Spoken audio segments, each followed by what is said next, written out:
Halo bosku, assalamualaikum warahmatullahi wabarakatuh. Selamat sore. Hari ini saya akan memberikan tips ya bos, karena kemarin ada salah satu dari bos-bosku semua berkomentar, Bang, gimana caranya mengobati ayam yang luka dalam setelah diabar. Oke, nah hari ini saya akan memberikan ini bos. Tidak memberikan, cuman saya memberitahu bos-bosku semua ya bos. Ini tuh namanya tumbar bos, tumbar atau ketumbar ya. Nah ini fungsi ketumbar sendiri itu juga banyak bos. Bisa menyembuhkan ayam yang setelah diabar atau mencegah penyakit dalam ya bos. Contohnya mencegah penyakit dalam itu adalah mencegah ngorok atau timbulnya pilek ya bos setelah diabar, terus mempercepat pemulihan setelah diabar ya bos.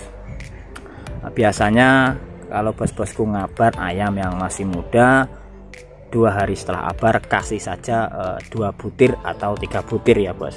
Dikasih ketumbar 2 butir atau 3 butir. Ini tidak dihaluskan, tidak langsung saja 2 butir atau 3 butir ya bos.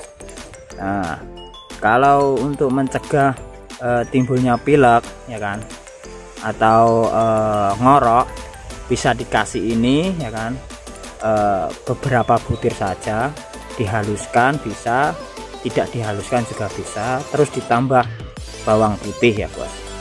Itu ya, itu mencegah kalau mau pilek ya bos. Nah jadi untuk bosku kemarin yang komen, Bang, bagaimana cara mengobati ayam yang kena sakit dalam ya, atau luka dalam, itu obatnya ya ini bos, ketumbar ya. Jangan lupa setelah diabar kasih ketumbar 2 butir atau 3 butir dalam 1 minggu itu 2 kali atau 3 kali ya bos. Ini khusus ayam muda ya bos ya. Untuk ayam tua juga bisa ya bos. Nah jadi ketumbar itu manfaatnya juga banyak ya bos ya. Karena dalam sehari-hari kita juga makan ketumbar ya bos. Oke bosku, mungkin cukup sekian video dari saya, semoga bermanfaat ya bosku ya. Jangan lupa yang belum subscribe di channel saya bos ya, agar membantu channel saya berkembang ya bos ya, agar saya sendiri juga bersemangat untuk bikin konten-konten yang lainnya ya. Untuk bos-bosku semua yang mau bertanya sesuatu tentang ayam bisa komentar ya bos, atau bisa DM langsung. Semoga video kali ini bermanfaat untuk bos-bosku semua ya bos. Salam dari saya, salam satu hobi bos ya.